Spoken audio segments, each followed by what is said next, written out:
আকাশবাণী শিলচর আঞ্চলিক সংবাদ পড়ছে সৌমিত্র চৌধুরী। রাজ্যে দ্বিতীয় পর্যায়ে লোকসভা নির্বাচনের প্রচার অভিযান তুঙ্গে উঠেছে।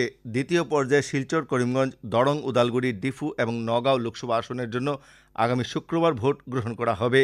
রাজ্যের মন্ত্রী অশোক সিংহল গতকাল তামুলপুর বিধানসভা কেন্দ্রের 4টি স্থানে দরং, উদালগুড়ি লোকসভা আসনের বিজেপি প্রার্থী দিলীপ শইকিয়ার হয়ে প্রচার করেন।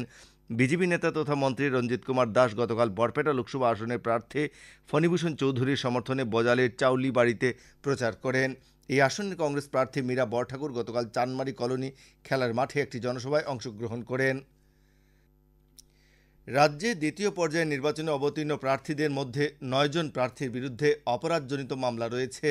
এর মধ্যে 2 জন মহিলা প্রার্থীর বিরুদ্ধেও অপরাধজনিত মামলা রয়েছে। এদের মধ্যে বিজেপি এবং গণসুরক্ষা দলের 1 জন করে প্রার্থী এবং AIUDF দলের 2 জন প্রার্থীর বিরুদ্ধে অপরাধজনিত মামলা রয়েছে। শিলচর লোকসভা আসনে SUCI কমিউনিস্ট দলের প্রার্থী প্রভাষ চন্দ্র সরকারের সমর্থনে গতকাল রংপুর, ছোট দুধপাতিল, শ্রীকোনা বাজার, বেরেঙ্গা, মধুরবন, চামড়া গুদামে পথসভার আয়োজন করা হয়।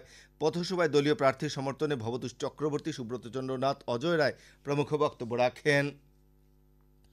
উল্লেখ্য, দ্বিতীয় পর্যায়ে আগামী 26শে এপ্রিল শিলচর, করিমগঞ্জ আসনসহ দেশের 88টি লোকসভা আসনে অনুষ্ঠেয় নির্বাচনে 1198 জন প্রার্থী প্রতিদ্বন্দ্বিতায় রয়েছেন। দ্বিতীয় পর্যায়ে আসামের 61 জন প্রার্থী প্রতিদ্বন্দ্বিতা করছেন। এর মধ্যে শিলচরে 8 জন, করিমগঞ্জে 24 জন, নগাঁওয়ে 13 জন, দরং, উদালগুড়িতে 11 জন এবং ডিফু আসনে 5 জন প্রার্থী প্রতিদ্বন্দ্বিতায় রয়েছেন। মণিপুরের ইনার মণিপুর লোকসভা আসনের অধীন পূর্ব ইম্ফল এবং পশ্চিম ইম্ফল জেলা দুটির 11টি ভোটগ্রহণ কেন্দ্রে গতকাল পুনরায় ভোট গ্রহণ করা হয়েছে। গতকাল 73% ভোট পড়ে।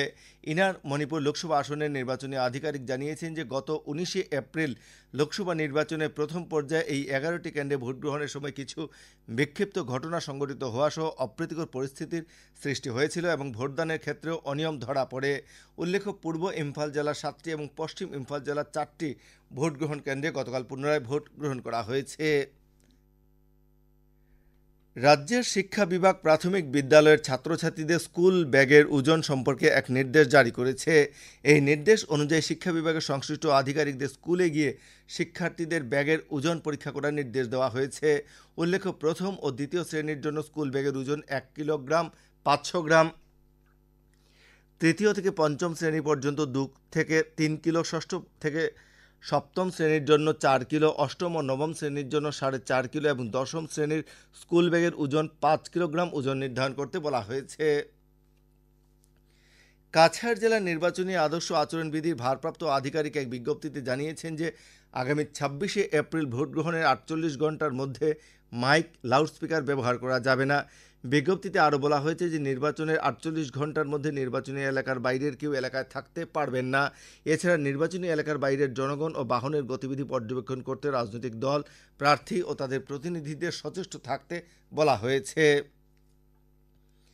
হাইলাকান্দি জেলার লালা শিক্ষাখণ্ডের অধীন কৈয়া এমই স্কুলের বিজ্ঞান শিক্ষক খলিলুর রহমান মজুমদারকে নির্বাচনী আদর্শ আচরণবিধি লঙ্ঘনের অভিযোগে চাকরি থেকে সাময়িক বরখাস্ত করা হয়েছে।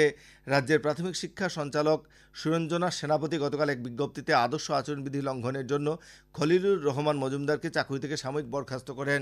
শ্রী রহমানকে 2024 সালে লোকসভা নির্বাচনের প্রিসাইডিং অফিসার হিসেবে নিযুক্ত করা হয়েছিল। নির্বাচনী আদর্শ আচরণবিধি লঙ্ঘন করে সামাজিক মাধ্যমে নির্বাচনী প্রচারে অংশগ্রহণের অভিযোগে শ্রী খলিলুর রহমান মজুমদারকে চাকরি থেকে সাময়িক বরখাস্ত করা হয়। কাছাড় জেলা নির্বাচনের পরিবহন বিভাগের পক্ষ থেকে শিলচর লোকসভা আসনের নির্বাচন সুষ্ঠুভাবে সম্পন্ন করতে ভোট কর্মীদের যাতায়াতের সুবিধার্থে বাসের ব্যবস্থা করা হয়েছে। জেলার অতিরিক্ত আয়ুক্তের পক্ষ থেকে জানানো হয়েছে যে আগামী 24 ও 25শে এপ্রিল বাসগুলি ভোট কর্মীদের নিয়ে গন্তব্যের উদ্দেশ্যে যাত্রা করবে। দিগরখাল চেকগেট থেকে সকাল 5টায় ছেড়ে গুমরা, কালাইন, ভাঙ্গারপাড়, রানীঘাট ও তারাপুর হয়ে ISBT পৌঁছবে। সাদিরখাল থেকে ছাড়া বাসটি কিন্নরখাল, রাজাটিলা, কাটিগোড়া, 5 গ্রাম, কাঠাখাল, শালচাপড়া হয়ে ISBTতে আসবে। বালাছড়া থেকে ছাড়া বাসটি বরখোলা, জারলতলা, অরুণাচল, তারাপুর হয়ে ISBT পৌঁছবে। বিহারা বাজার থেকে ছাড়া বাসটি বাবুরবাজার, ভাঙ্গারপাড়, রানীঘাট, তারাপুর হয়ে আইএসবিটি পৌঁছবে। বরখলা বাজার থেকে ছাড়া বাসটি ডলু, হাতিচড়া, সদরঘাট হয়ে আইএসবিটি পৌঁছবে।